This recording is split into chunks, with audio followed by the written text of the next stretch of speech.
compañeros, se recuerda el Estado plurinacional de Bolivia, por lo menos en su primera etapa. Ustedes saben que aún seguimos viviendo el Estado plurinacional hasta el día de hoy, año 2023, pero en su primera etapa es 2006-2009, entonces, para ir recordando un poco, compañeros, las fechas y no olvidarse para nada.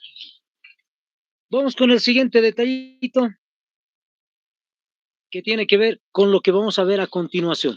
Estamos observando un detalle importante que va a ser el contenido de la materia, perdón, del tema, los antecedentes de los cuales ya hemos ido hablando estos días, pero les voy a hacer recuerdo facilito y rapidito, vamos a sacarle una captura y no nos vamos a quedar mucho ahí. Contexto histórico, el golpe de Estado en Bolivia, la recuperación de la democracia en Bolivia. Les voy a ir especificando por qué motivos hemos colocado el tercer punto, golpe de Estado en Bolivia, y por qué motivos, recuperación de la democracia. Ahí está. Entonces, el primer punto que quiero que vayan recordando ustedes, compañeros, es el caso de los antecedentes. Fíjense, son temas, como ya les digo, que ya hemos ido observando en estos días, entonces no nos vamos a entretener mucho ahí. Estamos viendo 1982 hasta el 2003, todo el contexto de la recuperación de la democracia en los 80, pero también los gobiernos democráticos en la época del 90, en la época de Jaime Paz, Gonzalo Sánchez, Hugo Banzer Suárez y los demás. Hasta el año 2003, justamente el día de ayer habíamos mencionado los conflictos de febrero y octubre.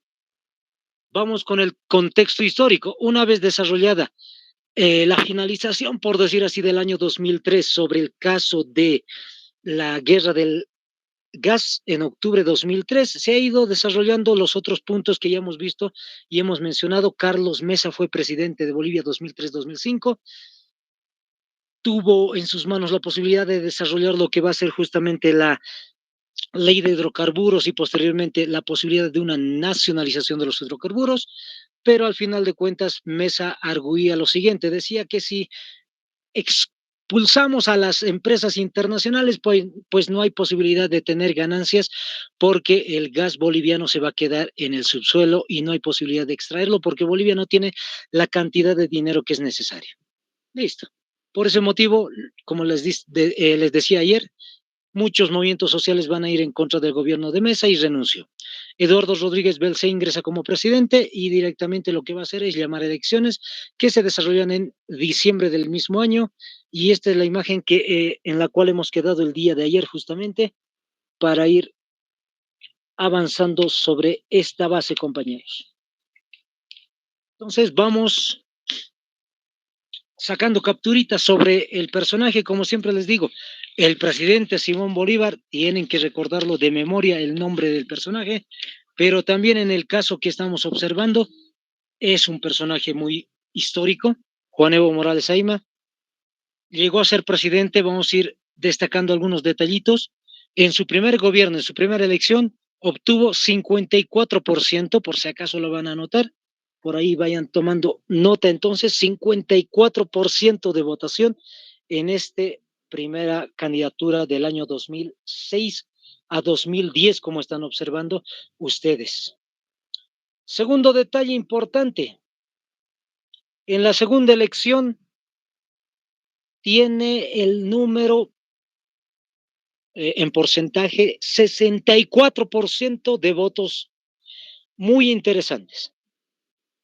¿Por qué les digo muy interesante? Hay que ir destacando varios detalles. En la política internacional y nacional, ustedes van a darse cuenta muy sencillamente, los políticos habitualmente de tener 54% de apoyo, siempre, la regla casi siempre es la siguiente, van bajando un porcentaje, 40, 30, 20%, van rebajando por lo menos los presidentes o los electos de cualquier región. Pero en el caso de Evo Morales ha sido muy sorprendente, 64% en la segunda elección. En la tercera elección que están observando, 2015 hasta el año 2020 tenía que haber sido, pero fue hasta el 2019, obtuvo 63%. Entonces, fíjense, no ha bajado.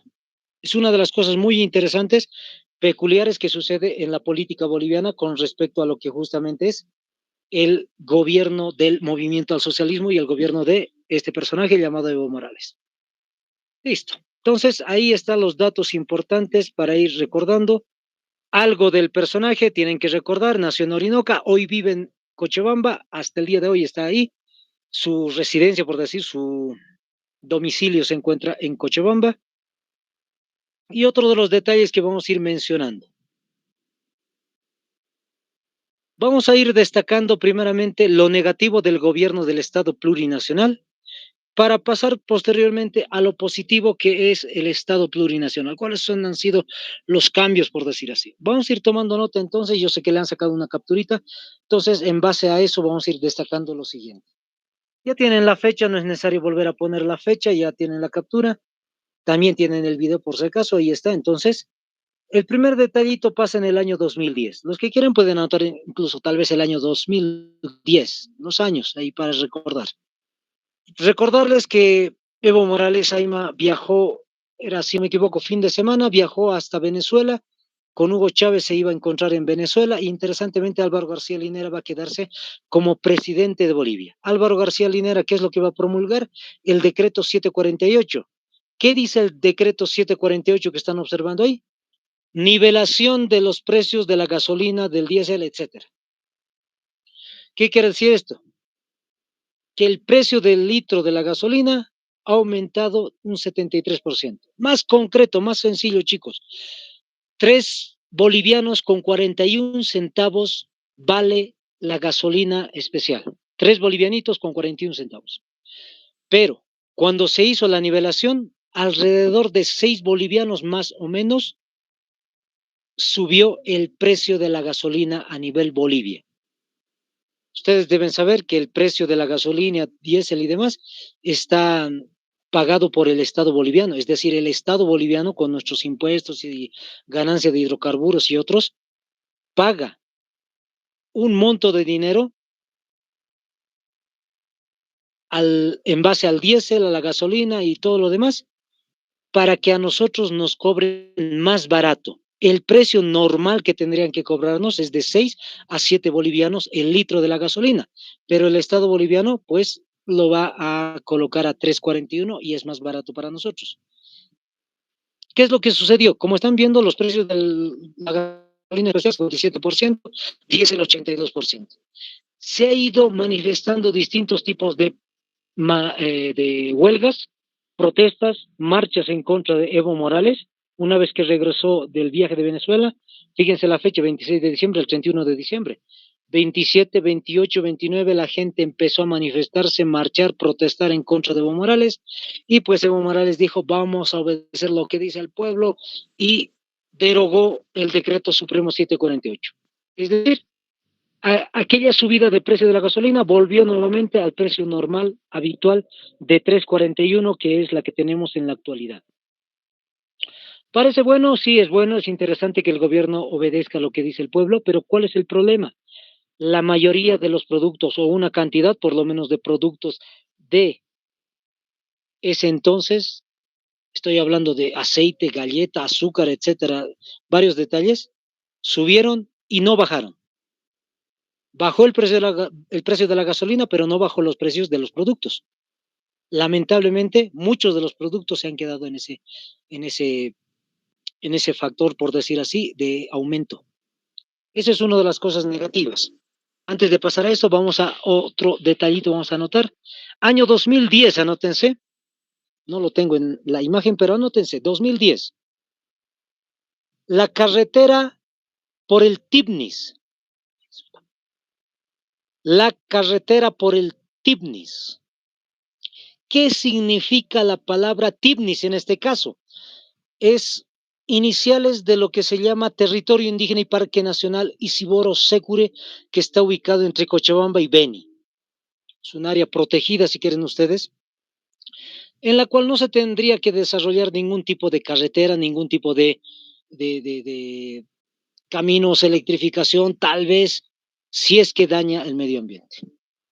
Evo Morales, sabiendo todo esto, dentro de la política de cuidar la tierra, curiosamente menciona la posibilidad de hacer una carretera desde el Beni hasta Cochabamba para poder hacer la relación directa entre los dos departamentos. Interesantemente, no les preguntaron a los indígenas que viven en el territorio si querían la carretera. Se hizo ya los proyectos, se hizo ya más o menos creo que el diseño, y posteriormente los indígenas que estaban al interior del parque dijeron, la carretera es dañina para nosotros, no queremos la carretera. Y empezaron a desarrollar marchas y protestas. Un detalle interesante, vinieron desde el Beni por los Yungas hasta la ciudad de La Paz a protestar contra el gobierno del movimiento al socialismo, y se hizo una reunión con Evo Morales, Álvaro García Linera y demás ministros, y al final, después de tanta caminata y marcha, el movimiento al socialismo, el gobierno del MAS dijo, no se hace la carretera. Eso pasó el 2010, compañeros. Pero al margen de todo esto, pasó unos cuantos semanas y nuevamente, o meses mejor dicho, y nuevamente Evo Morales empezó a decir en sus discursos, es necesario hacer una carretera en el Tibnis. Posteriormente, volvieron nuevamente a marchar los indígenas hasta la ciudad de La Paz. ¿Y qué es lo que va a suceder?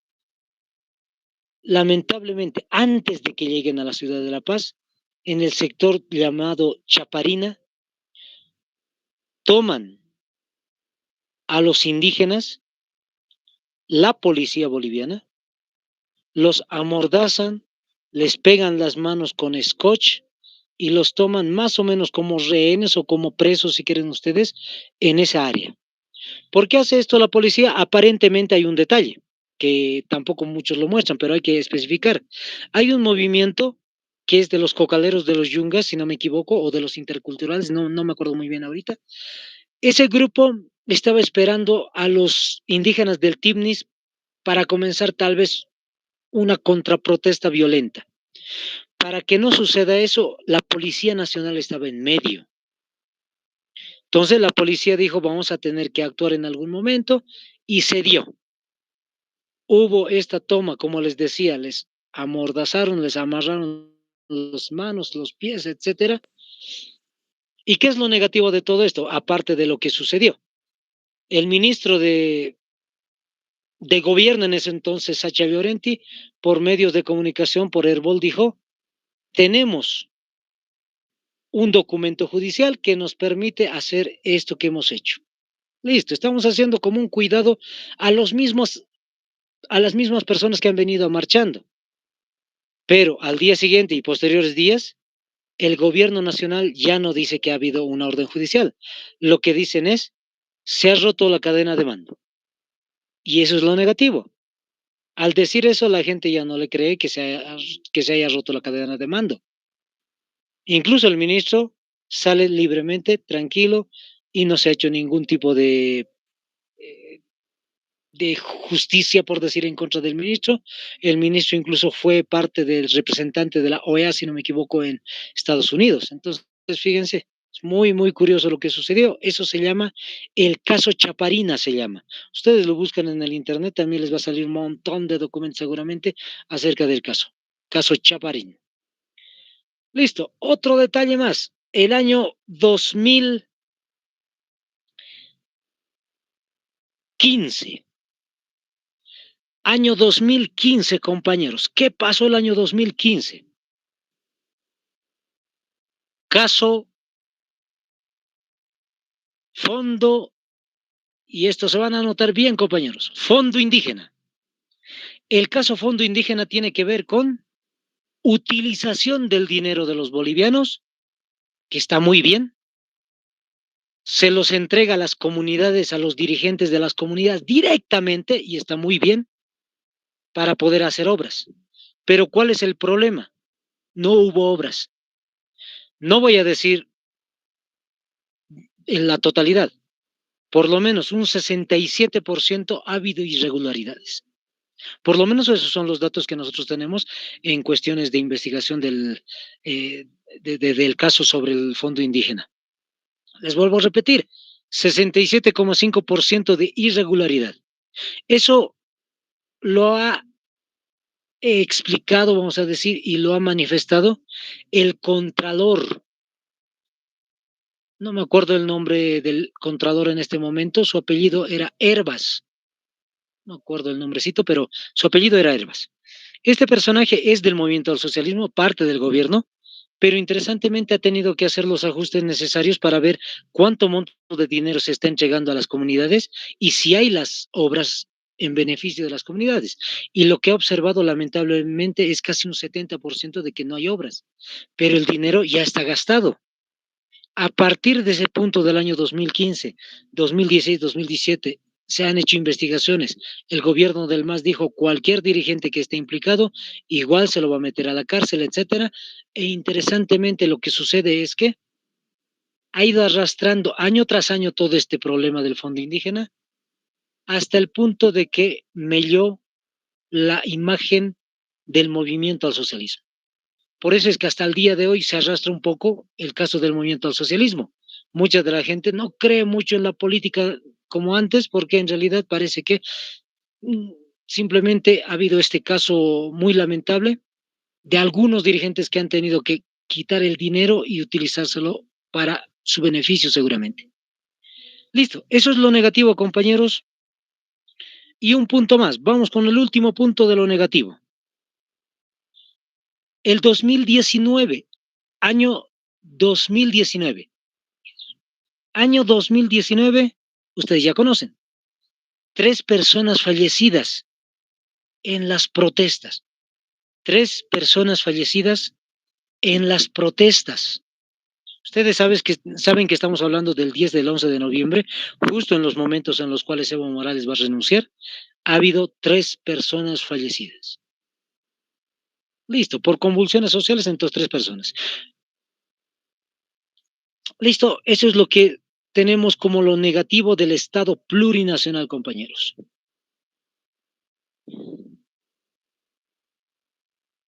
Vamos sacando la capturita, como siempre, ahí está 2006-2019. Vamos a especificar las cosas positivas que hay que destacar del Estado plurinacional de Bolivia. Lo destacable, en primer lugar, como están viendo, es justamente el nombre del país. Se llamaba República de Bolivia y ahora, a partir del año 2009 específicamente, se lo conoce con el nombre del Estado plurinacional de Bolivia. Hemos mencionado en algún momento con algunos compañeros, el término plurinacional significa el reconocimiento de todas las culturas, las 36 que existen en Bolivia. Entonces es un paso interesante en el caso de Bolivia. Aquellas culturas que estaban invisibilizadas, pues empiezan a aparecer y el Estado mismo se llama plurinacional. Si quieren ustedes, muchas culturas. Al margen de este punto, vamos con el segundo, dice nacionalización de los hidrocarburos, ¿no ve? Año 2006, anótense, esto sucedió el año 2006. Nacionalización de YPFB, de los hidrocarburos. Interesantemente, el año 2005 les decía, Carlos Mesa decía, no se puede hacer la nacionalización porque él tenía entendido, como es posiblemente, porque es historiador, él conoce la nacionalización de las minas que hizo Víctor Paz Estensoro, es echar a los varones del estaño y simplemente agarrar todas las minas de los varones del estaño y volverlas fiscales, es decir, volverlas parte del Estado boliviano. Esa misma nacionalización posiblemente estaba pensando Carlos Mesa y la gente, pero Evo Morales y el movimiento del socialismo piensan en otro tipo de nacionalización. Anótense, la ganancia de los hidrocarburos es 88% para Bolivia, anótense, 88% para Bolivia, las ganancias, y la ganancia para las empresas extranjeras que se van a quedar aquí en Bolivia, 12%. 12%, fíjense. ¿Por qué les digo esto? Que es bien importante, porque en el gobierno de Gonzalo Sánchez de Lozada, los que se acuerdan, hemos visto justamente que hemos dicho, la capitalización era 3% de ganancia para Bolivia y el 97% para las empresas extranjeras. Todas las ganancias se le llevaban las empresas extranjeras, Bolivia apenas quedaba con 3%. En la nacionalización del movimiento al socialismo, interesantemente, el 88% se queda para Bolivia y el 12% para las empresas. Las empresas siguen ganando mucho dinero. ¿Por qué? Porque están invirtiendo montos de dinero para la extracción del gas. Eso es lo positivo, fíjense. Nosotros tenemos la posibilidad de hacer contratos, de firmar los contratos directamente el gobierno boliviano, no las empresas. Otro detalle interesante, se han hecho muchos juicios en el extranjero, en los juzgados de Nueva York, y se han ganado todos los juicios en Nueva York, afirmando de que Bolivia es la dueña soberana del gas y las empresas extranjeras tienen que obedecer la legislación boliviana.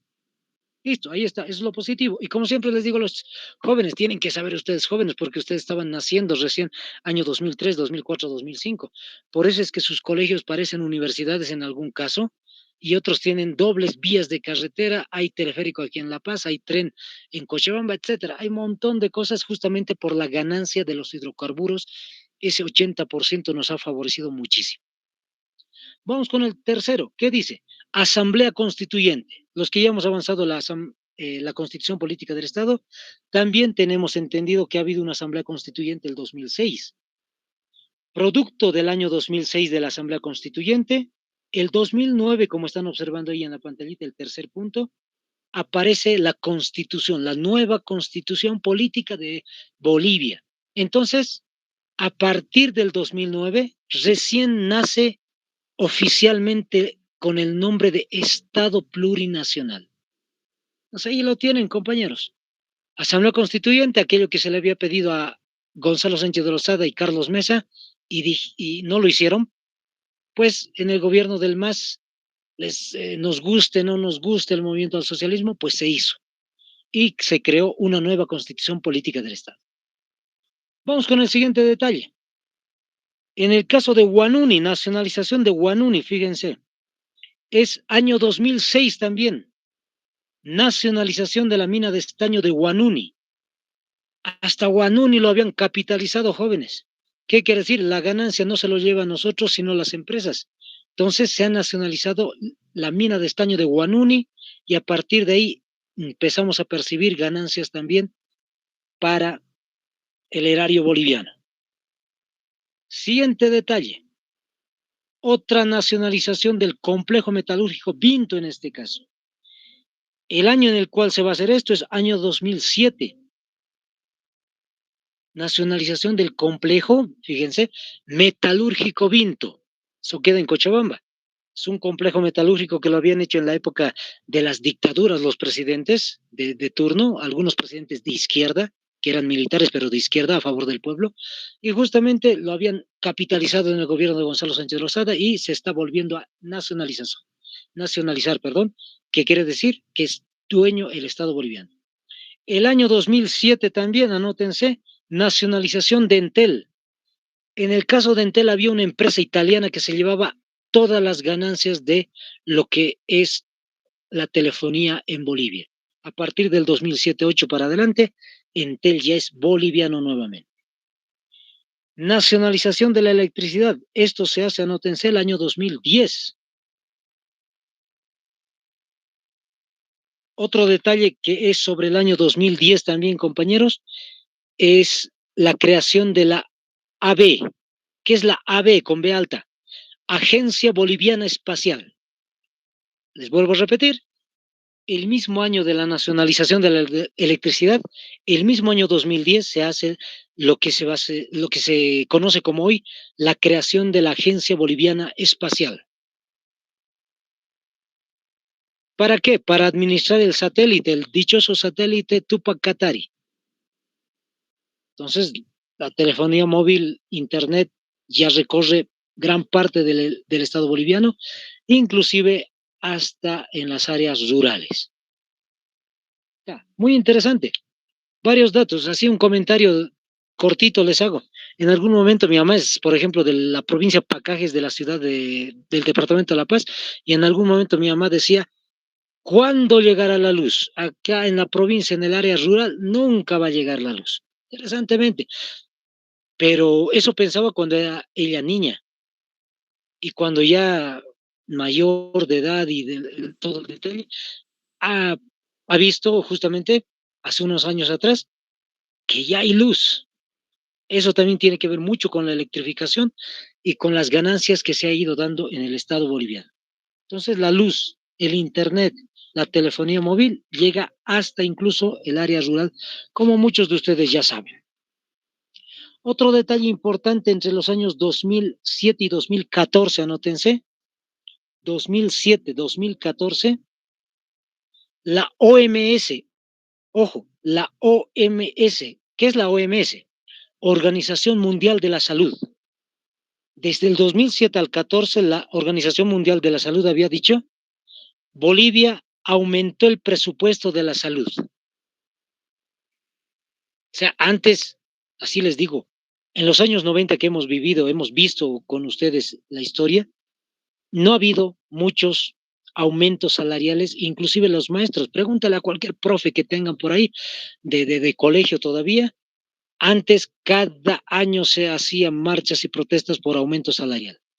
En el caso del magisterio, ahora ya no hay marchas, cada año es clases, clases, clases. En el caso de la salud, lo mismo, hasta habían aumentado un 173%. Muy curioso, muy interesante.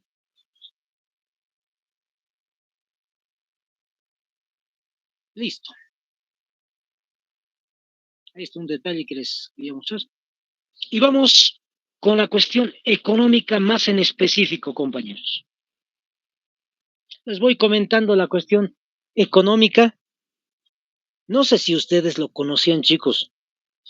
Yo en algún momento me he quedado en parte impresionado, porque este es el título que se le ha dado a la economía boliviana a nivel internacional. Se le conoce con el nombre de milagro económico boliviano. A nivel internacional se lo conoce de esa manera. Es muy curioso. Para tener un dato, para recordarles un ratito. Año 2008, cuando ustedes eran pequeñitos todavía seguramente, el año 2008, busquen en el internet, ha habido una crisis económica mundial. No era tan dura, pero ha caído mucho el salario en el caso de Irlanda, de Portugal, de Italia, etcétera, varios países. Búsquenlo ustedes. Lo interesante de la economía boliviana, el 2008 hemos crecido muy alto de ser el país más pobre de toda la región, que estábamos al ladito o cerquita de Haití, que es el país más pobre de la región. Nosotros éramos el penúltimo. Llegamos a ser el 2008 el segundo en crecimiento económico. Y los años posteriores, entre los 5 primeros países. Y no hemos ido bajando. Bolivia se ha ido manteniendo relativamente, no vamos a decir siempre en los 5, relativamente en una posición muy buena en cuestiones económicas. Vamos a analizar, yo sé que le han sacado la captura, vamos a analizar rápidamente lo que nos muestra, perdón, la tablita, lo que están viendo ustedes. El primer dato dice tasa de desempleo. La tasa de desempleo del 2005 al 2005, perdón, era de 8.1. ¿Qué quiere decir esto? Para entender más facilito, chicos, imagínense de 100 personas, 8 no tienen trabajo. Ahora imagínense de 1000 personas, pues 80 no va a tener trabajo. Ahora imagínense de 10 millones de habitantes que somos en Bolivia, de 10 millones, un porcentaje muy alto no tiene trabajo. Pero fíjense, el 2008 de desempleo se redujo al 4.3. Ahora uno puede decir, sí, profe, de 8 a 4, sí, no hay lío. ¿Cuál es el problema o cuál es la sorpresa?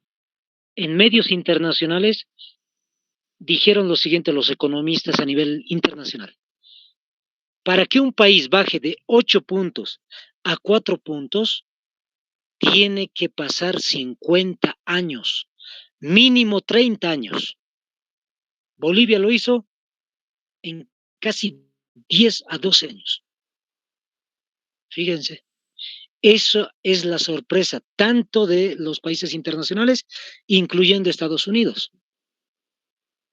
En el internet había por ahí, en algún momento había visto, una conferencia de Luis Arce en San Francisco, si no me equivoco, en Estados Unidos. Y Luis Arce sabe hablar bien el inglés. Entonces, ahí estaba dando una conferencia y posiblemente muchas de las personas de Estados Unidos con libreta en mano, tomando nota de lo que es la economía en Bolivia. Fíjense el otro dato, pobreza extrema. El 2005 había 35% de pobres en Bolivia y se redujo a la mitad, 17.3%. Lo mismo, tendría que haber pasado 50 años, pero es milagro económico boliviano. Se redujo en muy rápido la pobreza en Bolivia. El salario, ¿Volver a el, repetir la pobreza extrema, por favor? ahí está, otra vez.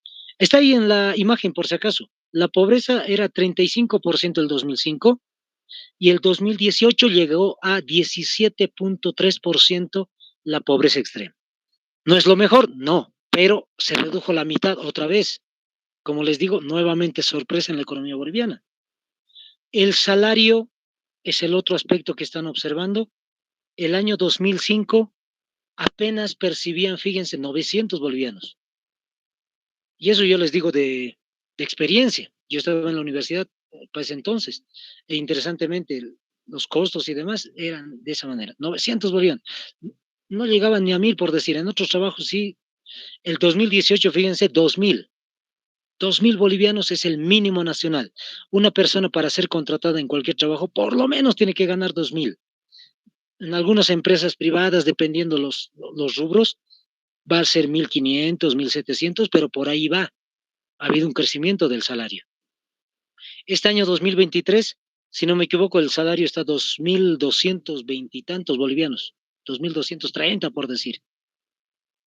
Fíjense el PIB, el Producto Interno Bruto se le llama esto, es cuánto de ganancia tiene Bolivia, es decir, cuánto el Estado boliviano puede generar, venderlo al exterior y cuánto puede rescatar para guardárselo. Es como ustedes, no sé si alguno de ustedes están en comercio o sus papás, producen chompas, producen gorras, producen algo y de lo que vas gastando por tus herramientas y demás, al final te va a quedar un monto de dinero que es tu ganancia líquida, se dice, ¿no ve?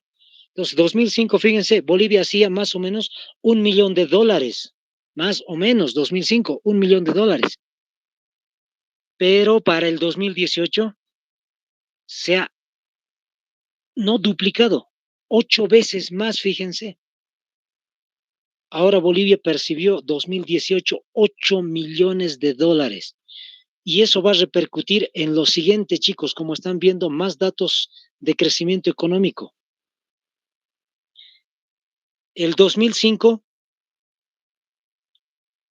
en reservas internacionales, Bolivia tenía, es decir, ¿qué es reserva internacional? Para que me entiendan facilito. Es la plata que tú te lo guardas en la alcancía y no utilizas para nada. Esas son reservas internacionales. Bolivia había tenido 1.714.000 millones de dólares guardado. Ojo, 1 millón, perdón, 1.000 millones de dólares guardado. No lo utiliza. Eso estamos diciendo. Pero por las nacionalizaciones, por la política de nacionalización de Entel, YPFB, electricidad, minería, etcétera. Fíjense el 2018 lo que pasó. 8.946.000 millones de dólares. Tenemos el año 2018 guardado 8.000 millones de dólares, algo que no se había podido hacer desde la época de la independencia. Apenas hemos acumulado 1 millón y en unos 12 años 8.000 millones, casi 9.000 millones de dólares. El año 2021, si no me equivoco, cerró con 11.000 millones de dólares. Tenemos al día de hoy guardado 11.000 millones de dólares. Seguramente con el 2022, 2023 habrá subido un poquito más. Ahorro del sistema financiero, fíjense. ¿Qué es el ahorro del sistema financiero? Lo que ustedes, tal vez muchos de ustedes tienen su caja de ahorro, es lo que se guarda en el banco. El 2005, 3.826.000 millones de dólares. Mucha gente guardaba plata en el banco, pero no tanto, no tenían confianza porque la economía era débil y pues iba a quebrar un banco y perder todo el dinero. Pero para el 2018, fíjense lo que sucedió. 27.000 millones de dólares guardados, fíjense, 9 veces más, multiplicado, ¿no? 9 por 3, 27. Se ha multiplicado esto, ¿por qué? Porque el salario ha subido, lo que hemos visto. Ya no hay tanta pobreza, ya no hay tanto escasez de trabajo. y ya hay más oportunidades de trabajo para el año 2018. Y la gente empezó a guardar la plata. ¿Por qué? Porque los bancos tienen ya una base económica fuerte. Lo que pasó el año 2023, este año, si no me equivoco, ha sido del Banco Fácil. Es una de las cosas sorprendentes que han sucedido, pero en el 2018, 2019 y demás, buena la economía de los bancos. Las AFPs, fíjense, en el caso de las AFPs, incluso hay 2005, apenas se guardaba 2.060.000 millones de dólares. ¿Qué son las AFPs? Lo que les van a descontar a los que están postulando para el área policial militar. Forzosamente cada pago les van a descontar para las AFPs, para sus rentas, si quieren ustedes, cuando se jubilen. Entonces, apenas 2.000 millones de dólares había el 2005. 2018 se ha disparado igual, fíjense, 17.000 millones de dólares para las rentas, porque en parte también hay posibilidad de que otras personas que no tengan trabajo, magisterio, policía, ministros, qué sé yo, puedan acceder directamente. Personas que viven de un pequeño negocio en la calle, etcétera, pueden acceder al caso de las AFPs y pueden jubilarse cuando sean mayorcitos de edad. Entonces, hay esas posibilidades. Listo. Esos son los datos de crecimiento económico.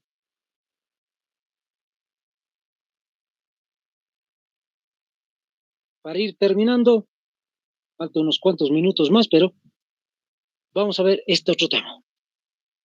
El año 2018, como hemos visto, ha cerrado interesantemente la economía con una especie de milagro económico que les he ido manifestando. El 2019-2020 es un año electoral e interesantemente se va a desarrollar esto que nosotros denominamos el golpe de Estado. Así yo les digo, chicos, así entre paréntesis, así, comentario personal. Cuando empecé a ver las manifestaciones, las protestas en contra de Evo Morales y el gobierno del MAS, yo pensé y dije, no, acá la gente empezó a tratar de tener otro tipo de proyecto político y está bien. Pues quieren cambiar, quieren hacer un país diferente, pues está bien. Hay que ver lo interesante de cuál va a ser la protesta o la propuesta, perdón, la propuesta nueva de un partido político y sacar a Bolivia más adelante todavía. Pero a medida que fue avanzando todo el detalle, me puse a pensar, parece que no es tanto la población. Y vamos a ir analizando uno por uno. Primer punto dice, cambio de mentalidad de la población de Bolivia. Fíjense, cambio de mentalidad. Lo que ya les acabo de decir, parece que la gente dijo, no, está bien, el movimiento al socialismo está mucho tiempo en el gobierno y los jóvenes, justo en ese tiempo los jóvenes me han dicho, profe, dice que va a ser dictador Evo Morales si gana las elecciones. Curioso, elecciones. ¿Eh? Cuando uno es dictador entra de golpe y no hay por elecciones, pero es lo que me decían los jóvenes. Entonces han ido cambiando. La gente dijo ya mucho tiempo, ya le han dado a Evo Morales, pasó su tiempo, tiene que salir. Número dos, carta de Luis Fernando Camacho. Es muy interesante este detallito de la carta de Luis Fernando Camacho, porque interesantemente se ha hecho unas investigaciones, no sé cuán tan, vamos a decir, fidedignas, tan importantes hayan sido estas investigaciones, pero en una de las páginas de internet que hacen seguimientos de noticias internacionales decía lo siguiente. La carta de Luis Fernando Camacho interesantemente dio muchos likes en el Facebook y en las redes sociales, WhatsApp y otros más. Y uno piensa y dice, ¿qué tiene que ver esto? Han hecho la investigación y se dice que justamente la mayor cantidad de compartidos y la mayor cantidad de me gusta, los likes, ustedes saben manejar redes sociales, chicos, se ha hecho desde un lugar en Estados Unidos, Carolina del Norte. En Carolina del Norte, ¿qué es lo que se encuentra? Decía la persona que hacía el video, la CIA norteamericana. Entonces, uno puede decir, pero por redes sociales no se tumba un gobierno. Pues ahí está, compañeros. El año 2011-2013 ha habido un acontecimiento en Medio Oriente, pueden buscarlo, se llama la Primavera Árabe. Por redes sociales, la primavera árabe se ha desarrollado en Túnez, Egipto, Libia, muchos países de Medio Oriente, y han caído uno y otro y otro y otro gobernante por redes sociales. Entonces, es muy interesante analizar esta situación y parece que es más o menos algo tiene que ver con las redes sociales y con la dichosa cartita de Luis Fernando Camacho, gobernador de Santa Cruz en la actualidad. Tercer detalle, desconocimiento de las elecciones por presunto fraude. Vamos a analizar el día. ¿Qué pasó ese día? Todos deben recordar, son jóvenes, deben recordarlo. Se hace el escrutinio, se va contando los votos, aparece en el internet, aparece en cualquier teléfono móvil, aparece en la televisión, y alrededor de las 10 de la noche, si no me equivoco, 10, 10:30 de la noche, ¡pum!, se cortó. Se cortó el conteo que tenía que haber seguido, al día siguiente se continúa, y en la noche del día domingo, el movimiento al socialismo está en primer lugar y en segundo lugar Comunidad Ciudadana de Carlos Mesa. Están a unos cuantos puntos, pero cuando se reinicia el conteo, en el internet aparece Evo Morales en primer lugar y muy debajo Carlos Mesa, haciendo una separación muy amplia. Por eso es que la gente dijo presunto fraude, pero no solo por eso. ¿Qué mostraron la televisión? Y esto quiero que me atiendan. La televisión ha mostrado ánforas, han mostrado papeletas. Y aquí me llamó la atención. Los años 90, chicos, pueden buscar en hemerotecas, en bibliotecas, en internet, busquen ustedes, no me crean lo que les digo. En los años 90, 2000, habían la misma cantidad de papeletas botadas en la calle, ánforas quemadas, ánforas botadas, lo mismo había. Y nadie dijo fraude. Pero este año 2019, la televisión mostrando los mismos cajoncitos abandonados, papeletas, pero el discurso ha cambiado. Ellos dicen fraude. Es muy interesante. Yo decía, ¿por qué motivos? Si antes la gente no reclamaba que habían papeletas por aquí y por allá. ¿Por qué? Porque la papeleta no es importante, chicos. Lo más importante es el acta de escrutinio. Si el acta está cambiada, borrada, raspada, ahí está el fraude. Interesantemente, la OEA, ¿qué dijo? Fraude en Bolivia, posible fraude en Bolivia. Año 2019, cuando ya sucedieron todas las cosas y Yanine Áñez era presidenta, el año 2020 con la pandemia incluida, hasta el día de hoy no hay informe final de la OEA que diga fraude. Tenían todo el tiempo suficiente para desarrollar esto y curiosamente no se lo ha hecho. Fíjense, eso es lo más raro. La OEA hasta el día de hoy no dice que ha habido fraude. Y tenían posibilidad de sacar todas las actas, las papeletas, todo el detalle, pero no hay un informe final. Yo no me pongo del lado de ninguno de los dos partidos ni de ningún otro partido, solamente les cuento historia. Eso es lo que me parece. Cuarto punto, ¿qué dice? Amotinamiento de la policía y también de las Fuerzas Armadas y petición de renuncia. En la Constitución Política del Estado, los que ya hemos avanzado a la Constitución, ya me entienden, en un artículo específico, si no me equivoco, es el 142, si no me equivoco, menciona que las Fuerzas Armadas tienen que cuidar a la Constitución Política, a Bolivia, y tercero, al presidente. Ojo, la misma Constitución Política dice cuidar al gobierno que ha sido legalmente elegido democráticamente, si quieren ustedes. Nos guste, no nos guste, nos agrade, no nos agrade, Evo Morales y el movimiento al socialismo ha sido electo democráticamente el año 2015.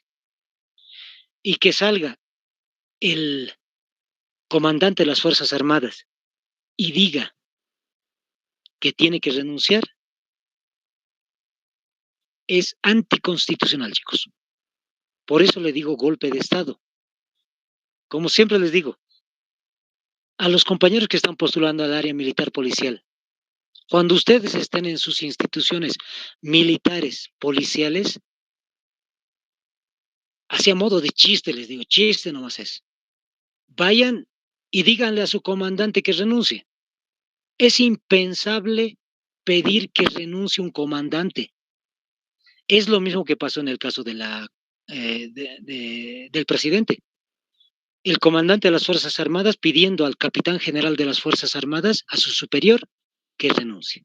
Y la Constitución en el artículo 142, 43, si no me equivoco, está en esos, perdón, 242, 243, dice que, que las Fuerzas Armadas no pueden hacer ningún tipo de declaraciones analizando situaciones de Bolivia. Es decir, no son políticos, son militares, no pueden hacer ningún tipo de posición política en contra o a favor de algún gobierno. Pues fíjense, por eso yo le digo golpe de Estado. Quinto punto, ¿qué dicen los medios de comunicación? Los que viven en el Alto, ¿saben? Encubren la información. Yo vivo en la ciudad del Alto. Interesantemente, muchas de las personas de la ciudad del Alto se habían enojado, yo lo reconozco por decir así.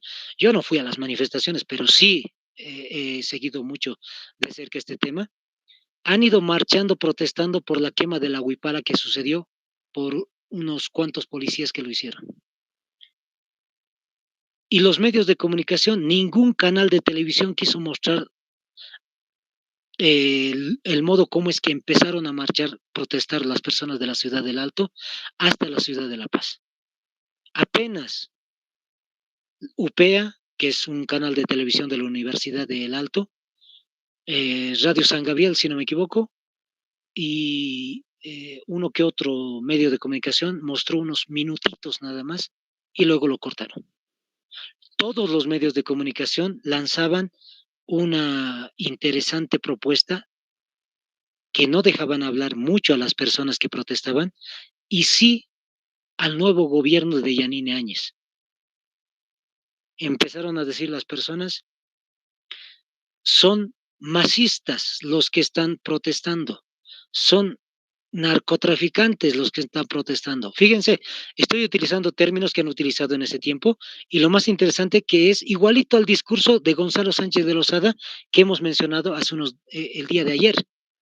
Gonzalo Sánchez de Lozada para la guerra de octubre, la guerra del gas, decía lo mismo, narcotraficantes, narcoguerrilleros, etcétera. Era el mismo discurso. Yo me quedé y dije, no, aquí parece que hay un golpe de Estado. Porque los medios de comunicación, si fueran totalmente abiertos, mostrarían todo, lo positivo y lo negativo de los dos bandos. Pero curiosamente, no se dio. Ahí está la imagen. Fíjense lo que dice. Pronunciamiento de las Fuerzas Armadas. Eso es lo que sucedió, chicos. Petición de renuncia. La policía pide refuerzos a las Fuerzas Armadas cuando los del Alto estaban bajando a la ciudad de La Paz. Muy curioso, muy interesante. Y finalmente, pues el año 2019 termina con la imposición al mando.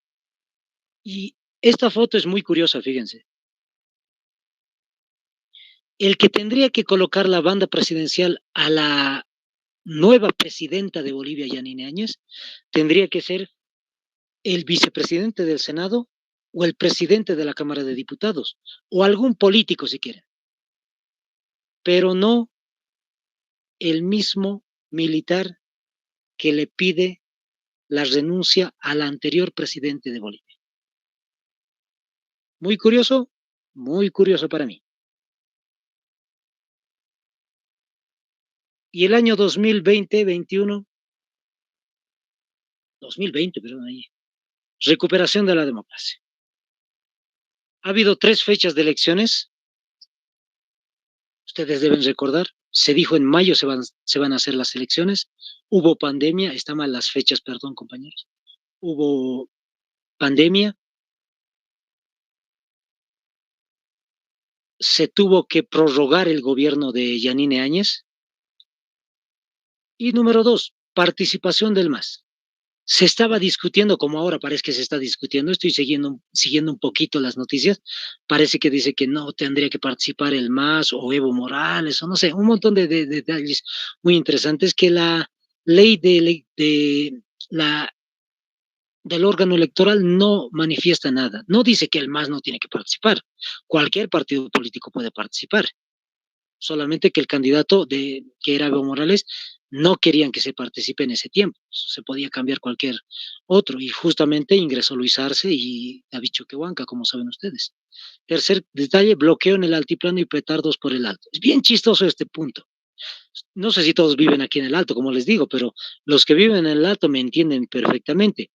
Ha habido manifestaciones con petardos en plena pandemia aquí en la ciudad del Alto y nos llegaban mensajes por WhatsApp. Yo no lo he hecho, ¿para qué? Pero decían el mensaje de WhatsApp, saquen petardos para poder llamar a elecciones, para que el gobierno nacional de Yanine Áñez diga de una vez elecciones. Ese es nuestro pedido. Listo, empezaron a sacar petardos por aquí y por allá, como si la selección hubiese metido un gol, así, a modo de broma les digo. Interesantemente, coloco Unitel, perdón que mencione el nombre, la cadena nacional Canal 2 Unitel, y el periodista dice lo siguiente, muy chistoso. Están lanzando petardos en la ciudad del Alto para que el MAS no participe en las elecciones. Así lo dijeron abiertamente, yo me quedé callado. ¿Cómo van a decir eso? Porque los mensajes son distintos. Muy curioso. Número 4. Los resultados se dictaron a medianoche, cosa que casi no se hace. Se tardan, sí.